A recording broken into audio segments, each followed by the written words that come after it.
अस्सलाम वालेकुम people, welcome to defence outpost. तो रिसेंटली एक न्यूज़ काफ़ी ज़्यादा वायरल हो रही है जहां पर रशिया की तरफ से जो अफ़गान तालिबान हैं उनके साथ एक मिलिट्री कोऑपरेशन पैक्ट साइन किया गया है। और ये सब कुछ अफ़गानिस्तान के जो डिफेंस मिनिस्टर हैं मुल्ला याकूब, उनके रशिया के विजिट के दौरान हुआ, जहां पर ये जो पर्टिकुलर डिफेंस पैक्ट है मॉस्को के अंदर साइन किया गया। अब ये डिफेंस पैक्ट किस लेवल का है, किस लेवल की कोऑपरेशन रशियन मिलिट्री जो है वो अफ़गानिस्तान के साथ करने जा रही है, इसके बारे में ऑब्वियसली कोई यहाँ पर रिपोर्ट नहीं है। किसी किस्म की जो टेक्निकल कोऑपरेशन है वो यहाँ पर होगी या फिर कोई मिलिट्री इक्विपमेंट रशिया की तरफ से अफगान तालिबान को सप्लाई किया जाएगा, तो इसके बारे में डिटेल्स आना अभी इस टाइम के ऊपर बाकी हैं। लेकिन ये जो अफगान तालिबान के डिफेंस मिनिस्टर हैं मुल्ला याकूब, इन्होंने रशिया से वापसी पर जब काबुल एयरपोर्ट के ऊपर लैंड किया तो वहां पर एयरपोर्ट के ऊपर अफगान मीडिया को इंटरव्यू देते हुए उन्होंने स्पेसिफिकली पाकिस्तान को मेंशन किया कि अब पाकिस्तान अफगानिस्तान में किसी भी टाइप की जो एयर स्ट्राइक है उसको कंडक्ट नहीं कर पाएगा, जो कि सीधे तरीके से इस तरफ इंडिकेशन है कि अफगान तालिबान की तरफ से रशिया से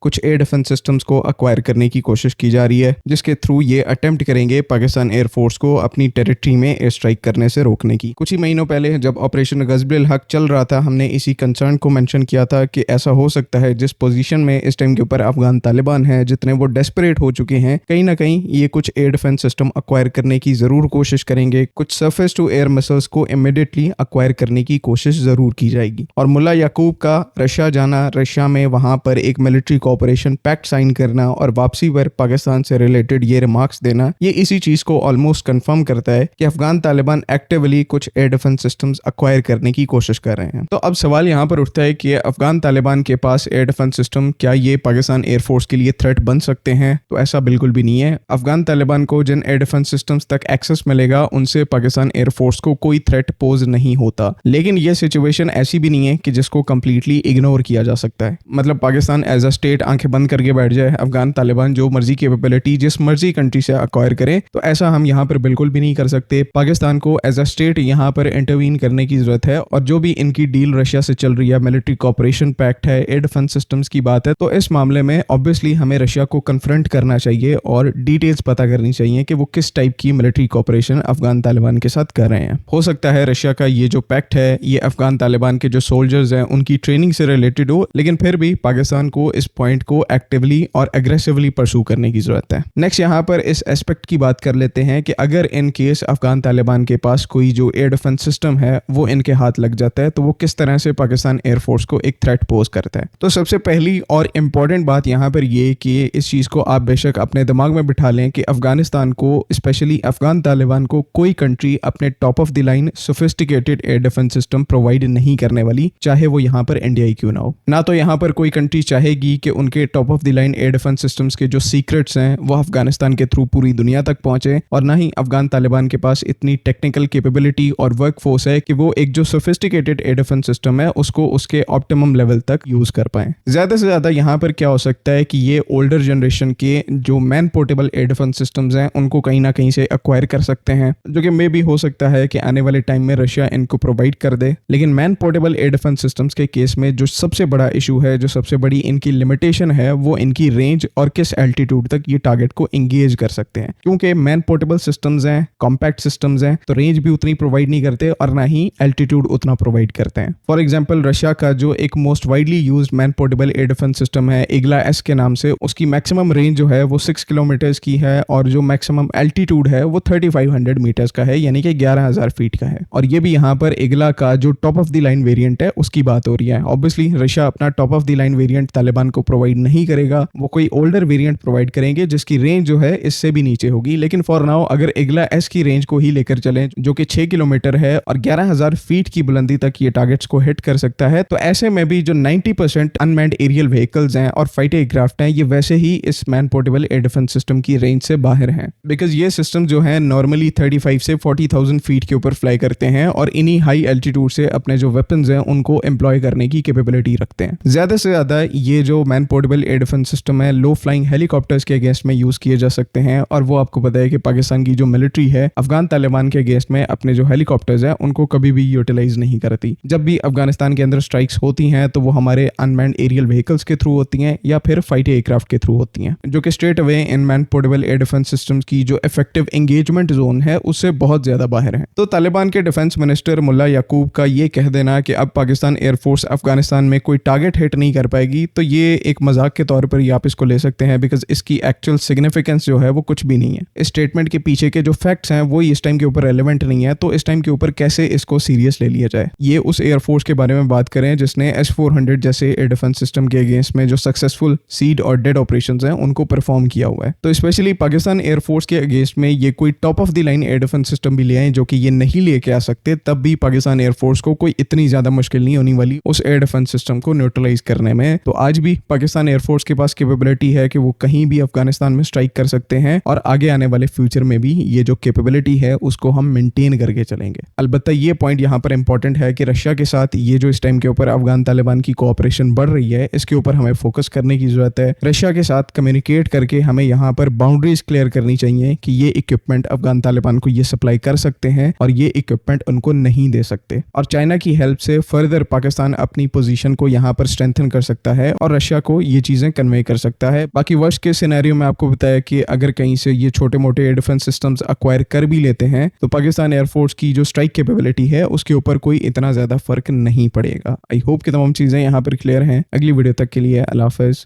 पाकिस्तान जिंदाबाद।